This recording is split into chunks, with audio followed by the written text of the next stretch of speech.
Hey, Joe, it's Nikki. How are you? Hello, buddy. How are you? I'm all right. Now, good to hear your voice. Yeah, you too, man. Where are you? I'm in Dublin, Ireland, home. Nice. 10 o'clock at night, freezing cold. So you're off for the rest of the year?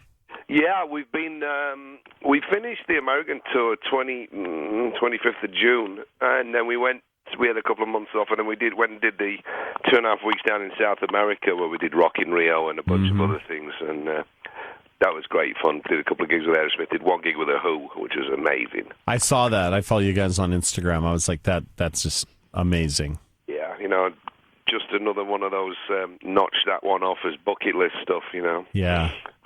Yeah. You have to really pay attention because, like, we get out there and we get busy, and you're just like, yeah, we got this gig. The Who's here. We're doing this. And if you don't stop for a second and really be like, wow. Yeah, I know. You're absolutely right. I think you owe it yourself as a music. If you're a music fan, like I pretty much am, it's pretty much all I really am. Really, I'm not a musician.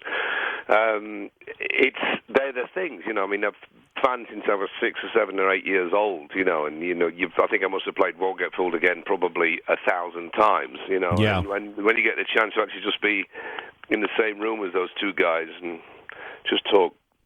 Basically, whatever you talk about, it's like these are the moments that you should always remember, because these are the kind of guys that got you into the business in the first place. So they had something to say back then that sucked you in.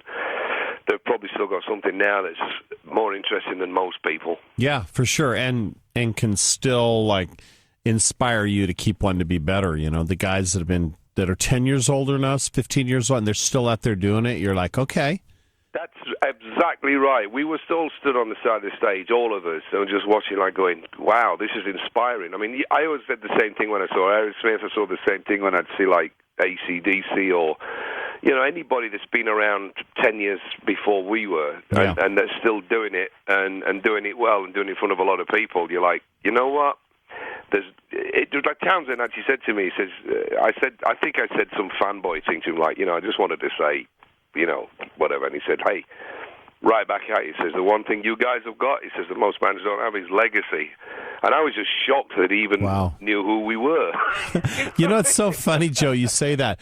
I have that all the time where I'm like, do they even like really know who I am? And they're like, yes, they know who you are. And when he starts quoting song titles and stuff like that, and I'm like, are you kidding me? I mean, with Roger, it was a bit different. I've known Roger on and off for a while because we did a Mick Ronson memorial show together in '94, and, I did the Teenage Cancer Trust Who at 50 for him in London about 2-3 years ago. So I'd met Roger a bunch of times. I actually blocked him in once at the Sunset Marquee. Parked in front of him. He was in one of the cottages. Yeah. And I blocked his car in, and I went to get my car, and he was screaming and screaming and screaming, who the Parker. And I went, me.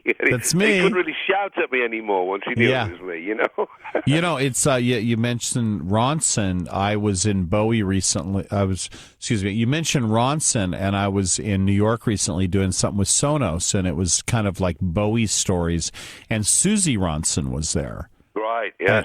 And I've never, got to meet her before. Obviously, I've seen her in all those documentary bootleggy things and heard the stories, but that was amazing. And I know Bob Rock has Ronson's Wah, so I took a picture with Susie and I sent it to Bob and said that Susie said I can have Ronson's Wah, and Bob Rock won't give it up. No, actually, you know what? He's got a few. I've got one of his down in my studio. I've got one of Ronson's Wah while I was down into my studio. I hate you guys. Why does everybody have a Ronson Wah but me? That's Wah. I've also got a Chauvel that I gave him when we did. I worked with on his Heaven and Hull album. I worked with him, and he came over to my studio. We were working on a song called "Don't Look Down," and he really liked the guitar. So I gave it to him, and he used it on a couple of little bits before because he passed away about 12 days after I was working with him. But he used it on a couple of bits when he was cramming stuff in on a session in London. And I just never thought of it again. And a couple of years after he passed away, Susie actually said, I want to give you that guitar back. Oh. And I'm like, well, I was, humbling to hear her say that, but it was also kind of cool that it's like, well, he's done the full circle. It was mine, it was his, and now it's mine again. Yeah. But he actually played it on the record, So that's locked away for for obvious reasons. I do occasionally it does get used in the studio. We just call it the Ronson guitar. Yeah, that's a good name. Yeah, you can't really go wrong. What a great player he was as well, man. Yeah, wow. Hopefully, probably just don't change the strings. No. It's the same with the wah-wah. It's still got. It doesn't work because I won't change the battery. You're right. Yeah, the settings are set exactly the same. Yeah, I use it as a paperweight. Exactly. So, talk to me about the Down and Outz. Well, we've just released a live album. It's actually 3 years. Well, not past its sell-by date, but 3 years since it was done.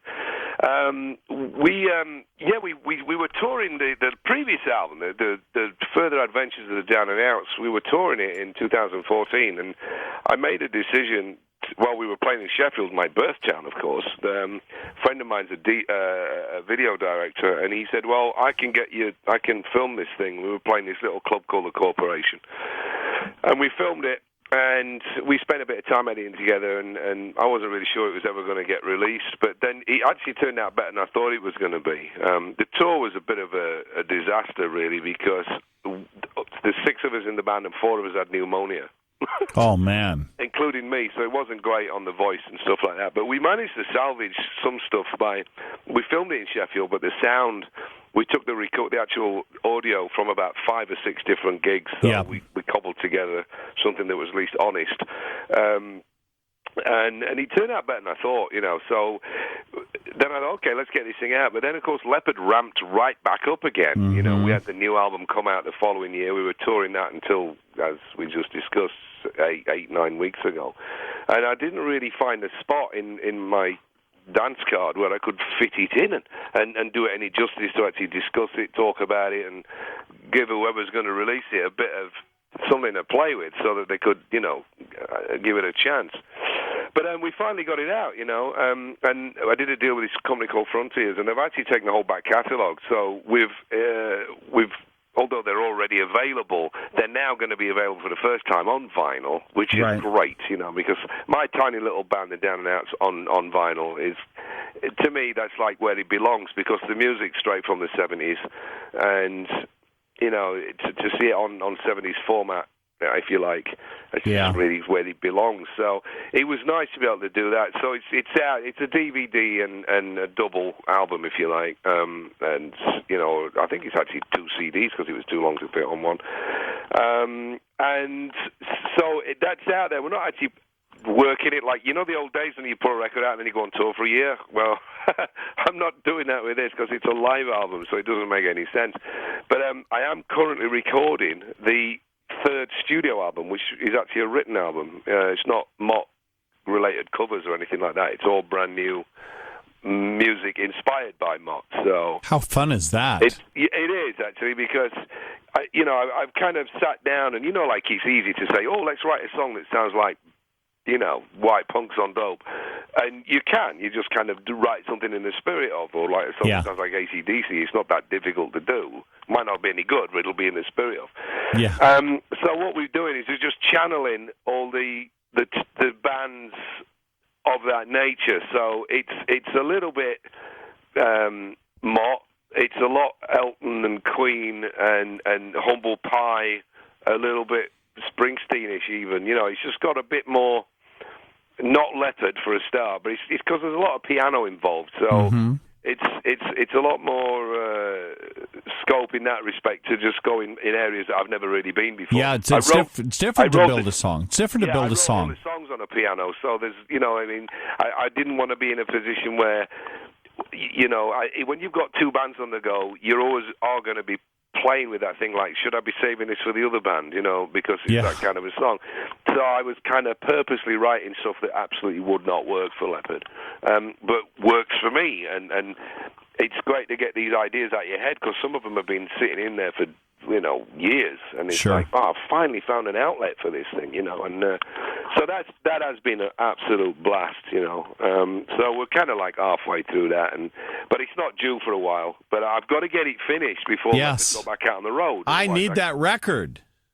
Mm-hmm. I need it on Yeah, vinyl. I need it on vinyl. Dude, you can have it in any format you want when it's done. But it's not. I don't think I actually have to deliver it till like September next year. I hate you.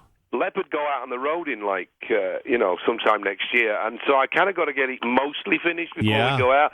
Or at least all the recording done, the mixes we can tweak as we go along. But I want to get kind of behind the eight ball a little bit with it and bash it into shape so that when I do get to that stage where you're running out of time, it's 99% finished, which is always a good way to be. I like to be sensible as when I can. Yeah, it's just not that easy. It's not that easy. I'd love to see the document like some of that, the songwriting and getting in a room with the guys, just even if it was just for behind the scenes. I'm doing that because at this moment in time, because I've written all the songs, so at this moment it's just been me and me and the engineer and Ronan, the producer engineer. But the guys are all going to come in and we're going to play through it. I suppose I'm trying to think of a comparison here because it's not like a band situation in the sense of like, you guys or Leopard or whatever. It's more like I'd imagine Tom Petty and the Heartbreakers when Tom goes, okay, guys, these are my 10 songs for this year. Right, and then they kind of make it in sounding... They interpret his chords and add their little flavors to it. So it's like, I want these guys to come in and absolutely, they're not just going to copy the parts, they're going to put in, they'll contribute their own style and add to the flavors, which is what it's all about. We just haven't got to that level yet, but I just know that the level that it's at the moment, it's really sounding good, You'd really love it because we grew up listening to the same kind of stuff. So if you like Humble Pie and you like Mott and you like, Goodbye Yellow Brick Road period Elton John and Queen or anything that's got piano and guitars and stuff like that, it's that kind of it, and it's very up-tempo, most of it. I love, like, when I talk to my friends, like, across the pond, like, when I was super young, I lived in a place called Jerome, Idaho. We didn't have a stoplight, but I had a radio that reached Boise, Idaho. That was like going to New York, and that's where I heard all that music. Where were you at, like, that age? Because we were kind of listening to the same songs, probably. Yeah, I was under my bed sheets when I was supposed to be asleep, listening to Radio Luxembourg on a single-speakered mono radio. And the thing about Luxembourg was, because it was a pirate station, right, it was a boat. You've probably seen, there's movies like The Boat That Rocked, which is fictitiously based on Radio Caroline or Radio Luxembourg. All the DJs that ended up working for the BBC started their life out working for Radio Luxembourg. And they didn't have to stick to formats. They could play records that were a bit more risky, in the 60s. I mean, not that there was many records with swearing in them back in those days, but they could definitely, anything with double entendres that the BBC might ban, these guys would play just to spite the BBC. Mm-hmm. And then also, you'd hear stuff that you would never in a million years hear on the BBC until after they realised that format worked, and then they'd hijack it themselves. So when you've heard about people like John Peel, who would play obscure stuff and album track music at night, these guys were doing it all day long. They would be playing the most obscure songs that might actually turn them into hits. Things like Radar Love by Golden Earring was a hit single stuck between Tie a Yellow Ribbon and Perry Como or something, because now and again a song like that would actually sell enough copies to actually chart in a chart that didn't really want rock music in it, which was the BBC Top 40. But Radio Luxembourg would be playing this stuff all day long. So I had my head under the bed sheets when I was supposed to be asleep, listening to this thing. The bugger was that Radio Luxembourg had a tendency to fade in and out about every 2.5 minutes, so you never actually got to hear a full song. And at the time it was annoying, but I think in many respects it was actually great, because it was almost like you wanted more. It made you want to go fishing. You'd hear most of the song and want to know how the rest of it went, because you never know when it was going to fade in or out. So you'd have to keep listening and hope that they'd play it again. And then you'd catch the other part of the song. Yeah. I mean, it's tragic to think it's only 40 years ago that they're so antiquated. But when you're 12 years old and you're thrown into that situation where you get to hear bands like Mott the Hoople before all the young dudes, and you got to hear Humble Pie, or you got to hear the Small Faces, who weren't really getting played that much, and bands like The Move and American bands maybe like Creedence, and you'd be like, wow, there's more out there than Donny Osmond, you know. And that's what I was doing when I was 12, but same thing. I would hear Smoke on the Water, and I was just like, what is that? And then they would play Bye Bye American Pie, Don McLean, and ELO, and it just would go on, and I would just sit there again in bed with that little mono speaker. Except for I stole 2 speakers from my friend's car, and I figured out how to wire them into my little AM FM radio, so I actually had kind of speaker headphones, and my grandfather would come in and turn that shit down, and I'm like, it's not shit. You know, all that made us want it more. Yeah, I was always under the impression that my parents never knew that I was doing this, and I was being really naughty, but they knew. They just kind of let it go. You know? Yeah. I thank God, really, because it was where the seed was born. And that's right. This is what I want, you know. Yeah. Joe, thank you so much for calling in, and congratulations on everything. Thanks, pal. And good luck on your future endeavors, wherever they may take you. Thank you. I have no idea. I might end up working for Def Leppard. No, well, more 6 a.m., I say. But you guys need a bass tech or something? You know what? I don't know. I'll have to have a word with Seth. I work for cheap. Thanks a lot, Joe. You're welcome, bud. Take care, man. Bye. Merry Christmas, Happy New Year, and all that kind of same stuff. to you and all that. Cheers, buddy.